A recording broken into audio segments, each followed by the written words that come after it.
End of page 27. Now page 28. Chaucer's aloofness from starving people was also the outcome and result of his conservation optimism. He saw the world as it was, full of violence, treachery, avarice, and haunted by the shadow of disease and death. But he saw it whole with calm, amused and delighted eyes. He was not like some of the doubt-racked Victorians who took a pessimistic view of life, but like Browning, he had enough courage, faith and optimism to enjoy the world in the midst of miseries.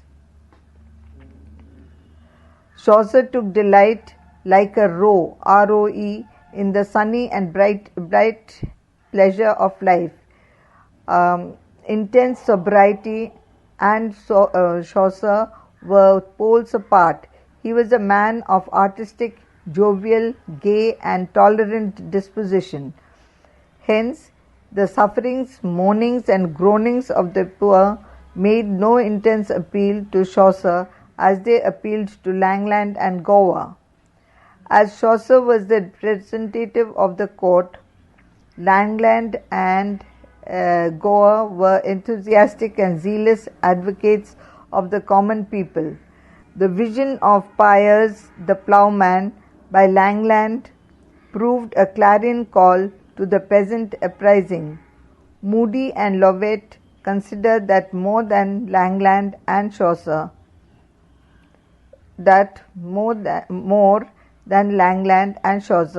Gower was truly representative of his age.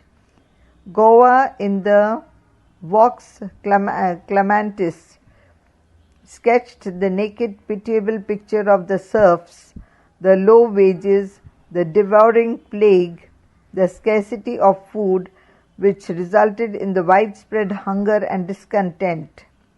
The poem is full of horror and dismay at the social volcano which had opened for a moment, threatening to engulf the nation. The true picture of the society, the sufferings, the discontent of the poor are mirrored by Gower and not by Chaucer, though there are passages in his poetry which reveal his sympathy for the masses and the poor people of his times. Chaucer as the father of English poetry. Chaucer is regarded as the father of English poetry and the first of the great moderns. In those dark days when the light of modernism had not yet been visible on the horizon, Chaucer anticipated the modern taste and the modern mind, and in his poetry introduced qualities far in advance of his time. Though Chaucer could not write a drama or a novel as we know it, yet his works contain the seeds both of the modern drama and the novel. If he had lived a few years more, he would certainly have been the first English dramatist and novelist, just as he is the first national poet of England. Chaucer made several contributions to English poetry, and his debt is so great that it can never be repaid even by the most exalted panegyrics, and that may be written for him. Panegyrics. Panegyrics. Chaucer enlarged the scope and range of the poet, introduced minute observation of life around him, gave vivid and clear descriptions of the conditions of his times, excelled in characterization, humor, pathos, made narration an art, and above all gave a new form and shape to English language and versification. As E. Albert says, all the Chaucerian features helped to create this modern atmosphere, the shrewd and placidly humorous observation, the wide humanity, the quick aptness of phrase, the dexterous touch upon the meters, and above all, the fresh and formative spirit, the genius turning dross into gold. With these remarks, let us examine the various features of Chaucer's poetry and his main contribution to English literature. The first national poet. Chaucer was the first great national poet of England, giving full expression to the new hopes and aspirations of the people of his times. He voiced through his poetry that national unity which had been brought about by the fusion of the Normans and the Anglo-Saxons. The growing influence of France was checked, and for the first, the poet, in the natural language of England, gave expression to the life, ideals, hopes, and aspirations of the people of the 14th century belonging to his country. In his picture of the Canterbury Pilgrimage, with the frankness of criticism prevailing among all its members, with the strength of its public opinion, with its power of regulating its own affairs, we find what as yet had nowhere also appeared in modern European literature, the image of an organized nation. The foundation of Chaucer's art lies in English life and English character. Modern poetry is characterized by realism. The modern poet is a keen observer of the various tendencies of his times which are being put by him in poetry. This modern note of realism had been sounded by Chaucer long ago in the 14th century. He made a thorough study of his time in its varied aspects and gave expression to its hopes and aspirations, its fears and doubts in the Canterbury Tales. He reflected his century not in fragments but as a whole, and was its chronicler as Froissart had been of France during the same time. He had the innate instinct to catch within his purview the soul of his generation in all its fullness and its depth. End of page number 28. Now page number 29. He had the seeing eye, the retentive memory, the judgment to select, and the capacity to expound. His observations about his times are true and realistic, and are not set forth with the vision of a dreamy allegorist. He stands in much the same relation to the life of his time as Pope does to the earlier phases of the 18th century and Tennyson of the Victorian age. He presents successfully its cross-section of English life in the later 14th century. Descriptions of men, manners, and places. Chaucer's best descriptions of men, manners, and places are of the first rank in their beauty, impressiveness, and humor. Even when he follows the common example of his time, as when giving details of conventional spring mornings and flowery gardens, he has the vivacity that makes his poetry unique. His power of describing his fellow men with all their merits and demerits, their tastes and temperaments, was unique, and the prologue to Canterbury Tales is a picture gallery bringing in its scope all classes of people, ranging from the knight to the miller and the cook. Chaucer's humanity. Chaucer's description of his fellow men reveal his wide humanity and toleration and prepare the way for Shakespeare. Of all writers of genius, Chaucer is one one with whom it is easiest to have a sense of comradeship, says Leguis, Legoguis.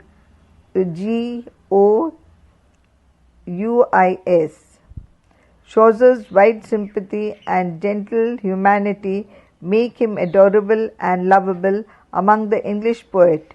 He is not repelled. He takes interest in his fellow men. He becomes one with them and does not fall on them like Lang. Cruelty and Chaucer are poles apart. He has no disdain for the fools and no disgust for the rascals. He is the poet of humanity, where Langland cries aloud in anger, threatening the world with hellfire. Chaucer looks on and smiles. Narrative art.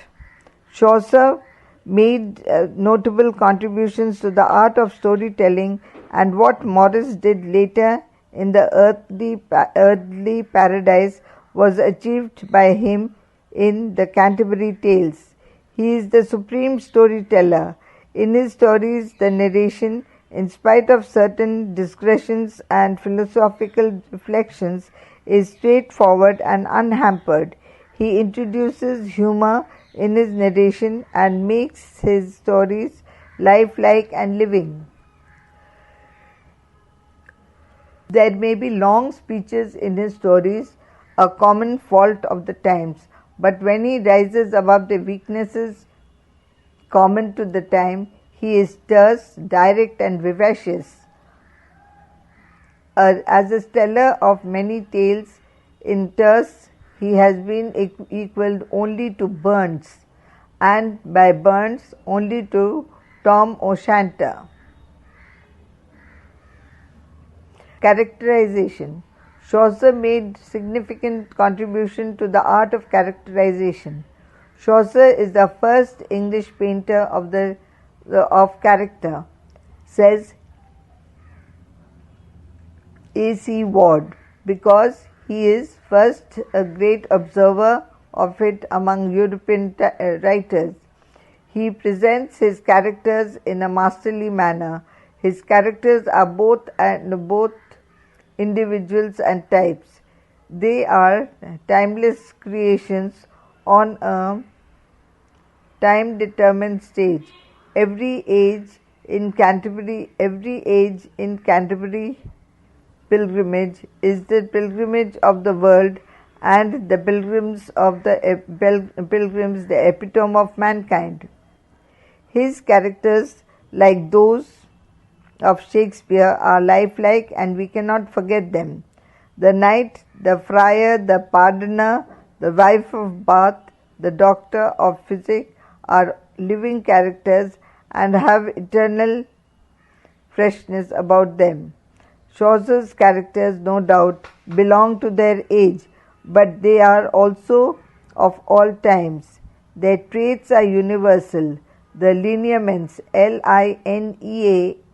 lineaments, lineaments, as Blake puts it, of universal human life, beyond which nature never steps. They are all with us today, though some of them have changed their names. The knight now commands a line regiment, the squire in the guards, the shipman was a rum runner while prohibition lasted and is active now in the black market. The friar is a jolly sporting publican. The pardoner vends quack medicines or holds seances, and the prioress is the headmistress of a fashionable girls' school. Some of them have reappeared in their later literature. The poor person was reincarnated in the Vicar of Wakefield, the knight in Colonel Newcomb, and the monk in Archdeacon Grantley. Humor and pathos. In the literature of the 14th century, when so few poets seem to have any perception of the fun in life, Chaucer's humor is invigorating and delightful. Chaucer is, in the grand tradition, the great humorist, and while his humor may have the peculiar English tinge and flavor, it also has the essence of all true humor.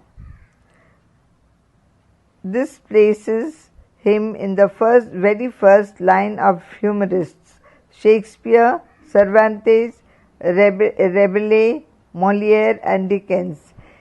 His genial humor cuts across the barriers of time and custom, language and idiom, and exhilarates us like a tonic as it did the prince and the clown, the clergy and laity of a feudal age.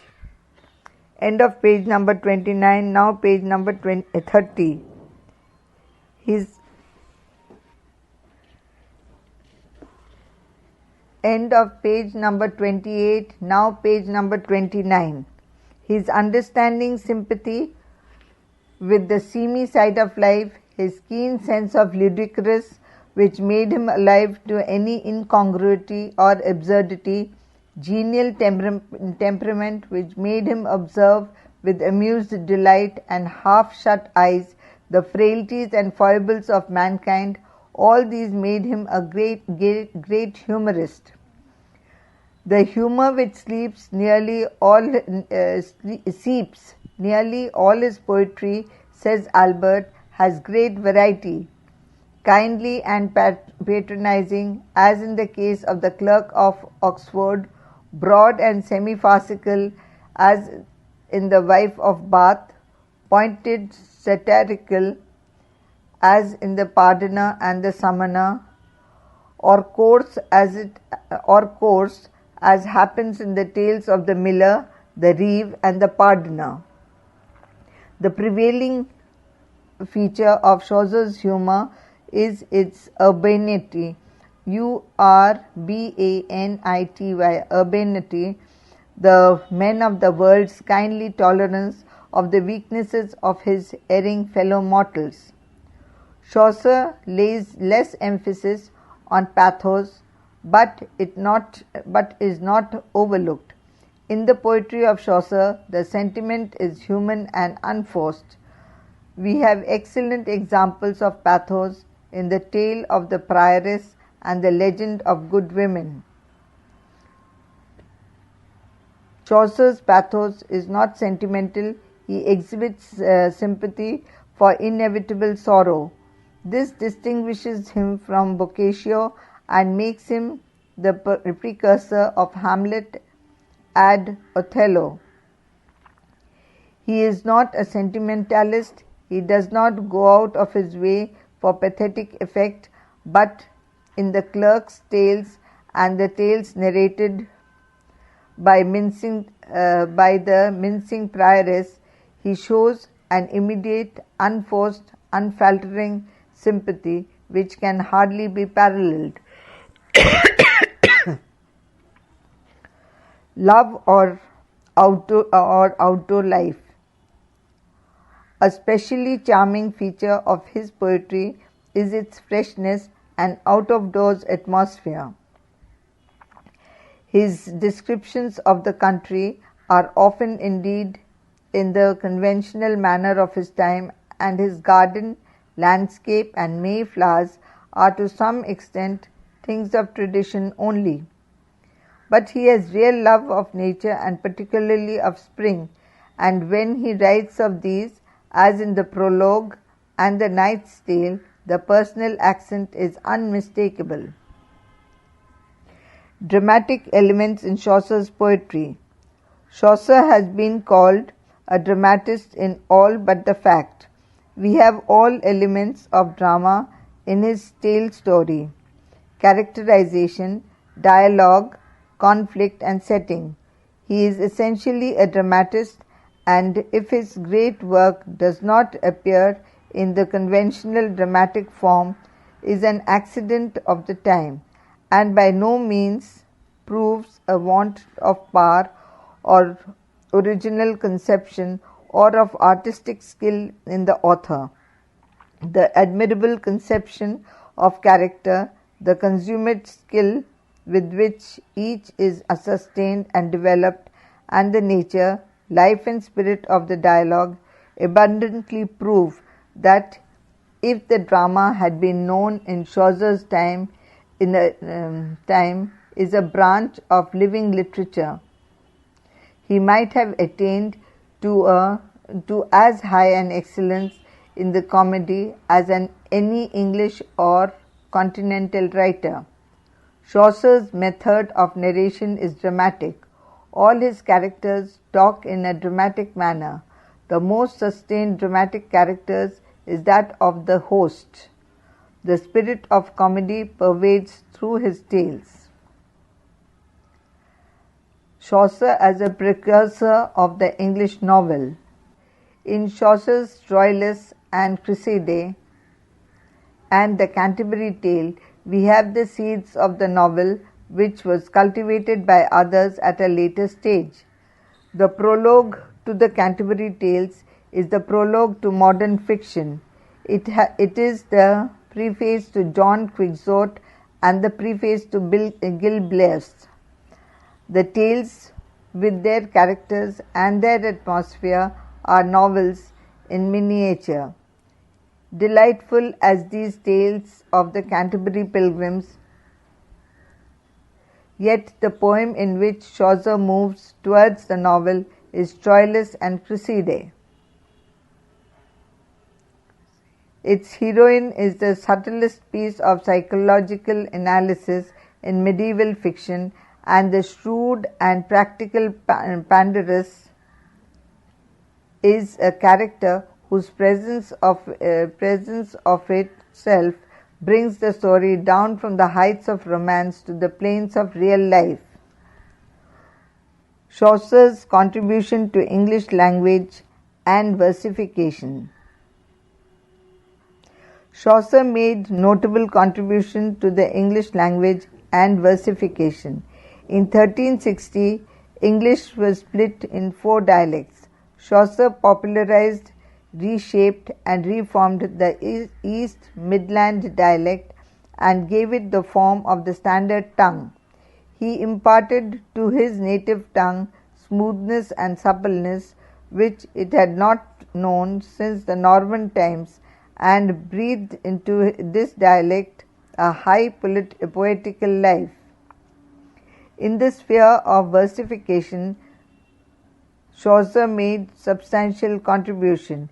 He cast aside alliterative and doggerel rhyme and employed 3 principal meters: the 8-syllable line rhyming in couplets as in the Book of the Duchess, the 10-syllable line also rhyming in couplets as the prologue to the Canterbury Tales, and the same line arranged in 7-line stanzas known as the rhyme royal as in the Troilus and Cressida. The heroic couplet he introduced in English verse, the rhyme royal he invented. He had a firm grasp of the true way of wedding the stressed and syllabic systems by accommodating metrical ictus to national accept. End of page 30. Now page number 31.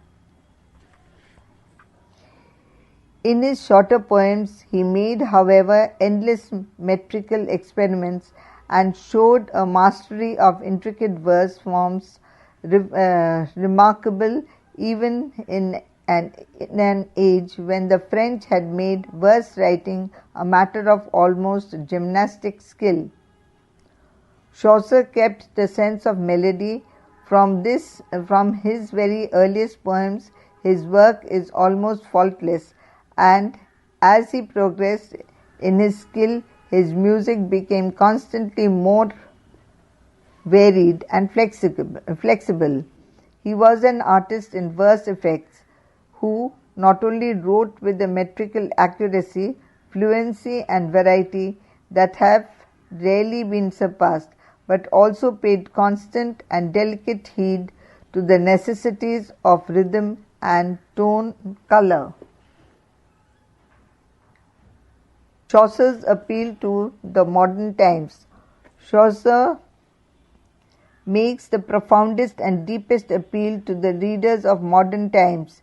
They recognize in Chaucer not a man of remote antiquity, but essentially a modern poet living in an age of all signs, with all signs of modernism.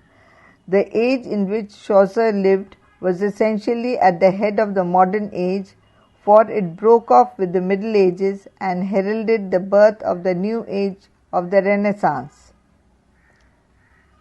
Chaucer seems to be the exponent and leader of a modern age and appeals to the modern readers as if he actually belongs to them. His faithful picture of reality, his wonderful use of a newly formed language, his freshness of outlook, his wide sympathy, his catholicity of temper, and his smiling affability appeal us most. Amongst writers of genius, the one who strikes as soonest as a friend of Chaucer, the contribution of Chaucer and his appeal to the moderns is aptly summed up by Emily Leguis, Legouis, Leguis, in these memorable words: "This Englishman who breaks through the darkness which shrouded the literature of his country, and who for 2 centuries remained without a true successor, this docile translator of multifarious or often antiquated works, really opened up a new literary field. A graceful and tender poet, exiled for his sin of humor from the highest regions of poetry, curiosity was certainly stronger in him than faith, and the joys of the senses and of the mind more keen than the rapture of enthusiasm. He leads the group of amused and good-natured observers who will accept as a fact the motley fabric of society without wishing to dye to a uniform color the many strands that compose it. Doubtless, certain colors seemed to him more beautiful than others, but it was on the contrast presented by them all that he founded at once his philosophy of life and the laws of his art. His defects. Some critics have found certain flaws in Chaucer's poetry. Matthew Arnold found Chaucer deficient in sublime ideals and high seriousness. Arnold says, "To our praise, therefore, of Chaucer as a poet, there must be this limitation. He lacks the high seriousness of the great classics, and therefore an important part of their virtues." Another shortcoming of Chaucer is said to be the lack of true lyricism in his poetry. He is also charged by E. Albert for a fondness for long speech, as for pedantic digressions on such subjects as dreams and ethical problems, and for long explanations when none are necessary. Summing up, whatever may be the shortcomings of Chaucer, as a poet it cannot be denied that he tendered meritorious service to English literature in a variety of ways. He was a genius born at a time when the lights were yet hazy, but by the alembic of his genius he created something of lasting and permanent value in literature. After Chaucer followed a century of arid barrenness, and the supremacy and greatness of the poet became apparent when we view him in the light of his followers. Geoffrey Chaucer is nearer to us than Alexander Pope. This is true not only of the spirit of his times, but also of the man. Chaucer is more like us than Pope. we feel more mental, moral and spiritual kinship with the writer of the Nun's Priest's Tale than with the author of the Essay on Man. But, though this is true, we are not thinking that, therefore we are not to think that, therefore we understand Chaucer more thoroughly. In reality, we comprehend nearly all of Pope, and some of him we don't like. Per contra, we like all of Chaucer that we comprehend, yet there are moods and meanings in him hard to fathom. Though the modern readers find some of his meanings obscure, we may be sure that were clear to his contemporaries. We can draw no other concession from the evidence of his firm, compact style and his unfailing choice of the right word. When Chaucer's meaning is not plain to us, the fault lies in our ignorance either of his speech and education or of the smaller and more interesting facts of his life and age. End of page 31. Now page 32. The realism of Chaucer and his pictures of living men and women make an appeal to the modern reader. The greatness of his work lies not only in the pleasure of so sharp and happy-hearted sight of times past, but also in the power it imparts to us to see men and women, our own contemporaries, with a like vision, a like sympathy and amusement, a like intelligence in their individual actuality. Chaucer's power of exhibiting the universal in the particular is of great interest to the modern readers.